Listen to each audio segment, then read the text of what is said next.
Okay, I would like to talk about the Ahmed Arberry case, if I may. Um, I've been busy past couple weeks, so I didn't wasn't talking about it.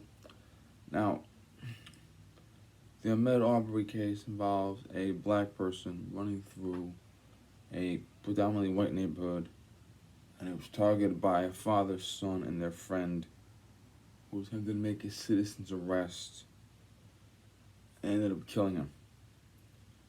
Now, this is probably the worst example, the absolute worst example of a citizen's arrest of self-defense. It was just flat out the poster child for what not to do. Now, the father, I think, was a retired parole or probation officer. Some states, parole and probation are two different things. Other states, they could be done by the same officer. Now, a retired officer is what? A civilian. That's what he or she is. He or she is a civilian. He or she has no more power than the next civilian over.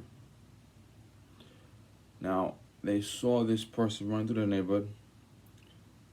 They did call 911. I think they did at least. But while they were waiting for the police to arrive, they took action themselves. They jumped in two pickup trucks, went after him. The father said, "Stop or I'll blow your fucking head off." The son jumped out of the truck with a shotgun. Ahmed Arberry grabbed the shotgun, and the son felt threatened and shot him and killed him. Okay. Now I heard that Ahmed Arberry had walked onto a construction site, a residential construction site, a few minutes earlier. Well, here's the truth about that. A lot of times, you will see someone go to a construction site, residential, commercial, whatever the hell, because they're looking for a job. They may stop and ask the foreman, I am looking for a job as a laborer. A laborer is usually an unskilled worker or modestly skilled worker who does exactly that, the physical labor of the job for the carpenter, the plumber, the electrician, okay? Or they may say, well, I'm an apprentice plumber, but my master went out of business and I'm looking to complete an apprenticeship. Or they may say, I'm a certified welder, I got out of trade school, and I'm looking for a job. And a lot of the times the foreman will hand them a business card and say, you're gonna email your resume to my boss or the HR or whoever the hell it is, something to you. Okay. Other times they may go on to the job site because they may have a job lined up and they may say, I'm looking for someone to do a porch, I'm looking for someone to do my living room, my neighbor wants his kitchen done, and the person may say, okay, here's my business card, we'll set up an appointment to do an estimate and we'll put you on the list for the jobs we gotta do. And then there are some times when someone goes onto the job site because they're looking for shit to steal. Now, to be perfectly honest, most construction sites will either evacuate or seriously lock down any valuable items. You almost never go to a job site after hours and see tools laying around. It just doesn't happen very often. Now, to go onto a construction site, an active construction site, with ill intent is very, very rare because you're dealing with people that are physically present. So if you try to steal, it's considered robbery because you're stealing from a live person or fighting a live person to steal from them. That's robbery. Also, construction sites tend to have several people, not just one person. Also, construction sites tend to have fairly muscular men, and also said men have things, pipes, boards, hammers, wrenches, that could be used as weapons in the event they are accosted. So there are 10 reasons why Ahmed Arbery could have gone to a job site, and only one of them is criminal. Okay? Now,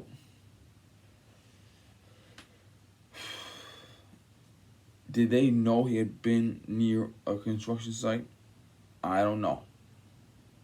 Maybe they did, maybe they didn't.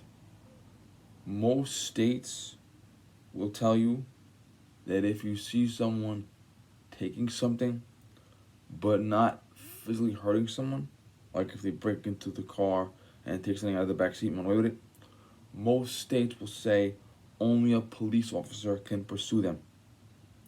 But even in the states where the self-defense law says you can pursue them, the police officers themselves will say flat out, we don't approve of that. If they're not hurting anyone, just call us and let us deal with it. Now, you do have a right to report to the police anyone that is suspicious. However, the police are going to want a little more than, hey, he looks funny. Because if a police dispatcher sent an officer to every single location where someone looked funny, okay, those officers would not be able to respond to actual crimes, okay? A lot of people look funny, okay? Doesn't mean they're harmful. A lot of people look scary, doesn't mean they're harmful. You have, I'm not even joking when I say this, you have bikers that are covered in tattoos and have long hair. Okay, well, bikers wear a 1% patch, which means they are the 1% of bikers that are probably criminals. That's a reference to a 1950s newspaper article that said 99% of bikers are law abiding. Okay, well, most bikers, regardless of hair and tattoos, are actually college educated. Most are veterans, and some are a cross between the two. Okay, so you have bikers, okay, just big men in general, men that look the wrong color, okay. 5% battery, sorry about that. And just because doesn't give you the right to say, hey, there's something no good, okay? A police dispatch will say, what are they doing? Are they getting too close to a house? Are they looking in windows? Are they looking in mailboxes? What are they doing? The dispatch will also advise you to keep a watch on them from a very safe distance. The dispatch will warn you not to engage them unless they are literally committing rape or murder. Okay? So what these men did was they literally drove up to him and advanced on him, even though they could not illustrate that he had committed a crime. Even if he did commit a crime, at the time they approached him, they could not illustrate he had committed a crime. And they could not illustrate that he was threatening them or putting them in danger. As for he grabbed my shotgun and I felt threatened, well, you don't have the right to attack a civilian and then claim self-defense when they resist. Okay? Now, if these guys were on their own property and the Ahmed Arberry started attacking them, that would have been a different story. If Ahmed Arberry had punched an 11-year-old girl in the face and ran away and they went after him to stop him, that would have been a different story. But as it stands, they could not illustrate anything that he had done that they could prove beyond reasonable doubt. He was black, he was jogging, okay? That's not a good thing. You know, you can't like, oh, well, he's black in a white neighborhood, therefore I ran after him. No, it doesn't work. It doesn't work. This is not 1950s Alabama. Now, also, speaking of 1950s Alabama, every black person has heard a story from either their grandfather or their great uncle. Every single one, okay? I looked at a white girl's ass and they beat the shit out of me. Oh, God. You know, I drank out of the wrong drinking fountain and the Klan came and beat the shit out of me and then the cops came and arrested me. Okay? someone lynched my best friend when I was 12, and when they went to court, their aunts and uncles were on the jury. Okay, all the black people, and I can't tell you how many black people I've known personally that lived down south in the civil rights era and came north for freedom, which is a joke because the Democrats control the north now, and they all had their stories. Okay, they all did. The Klan, the cops were worse than the Klan. The cops were the Klan. Okay, so you got sorry, you got a 25-year-old black man who was born many years after civil rights, but he most likely heard the story from someone in his family about the rednecks or the white man, whatever the hell that is. Okay, so when you got three guys rolling up on you, and they say we're gonna blow your fucking head off, they're not gonna be like, okay, you know, these must be cops, or I better stop. Okay, if you pull up onto someone and tell them, stop or I'll blow your fucking head off, they're gonna run faster. And if you present the weapon, they're gonna resist. Okay? No one makes their citizens arrest by threatening to murder you. And the fact this guy was a retired police officer, or claims to be, is a disgrace. I mean, he is a retired officer, should have known, hey, wait a minute, let's call 911, wait for backup. Okay? But this was an attack. Okay? And they, in their self-righteous mind, they thought they were doing the right thing. Now you look at George Zimmerman. Not a fan of his. Okay? Not. I thought he was going to be charged with disobeying the dispatcher. He wasn't. Okay? He saw a guy look suspicious. He called 911. He got out of his truck, which he should not have done. He approached the guy.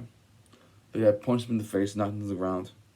And then the guy dove on him and started banging his head on concrete. And Zimmerman is an asshole. But at that time, he had a claim. I was having my head banged on concrete.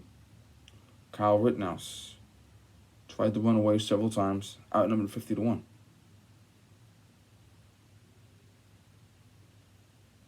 Okay? So,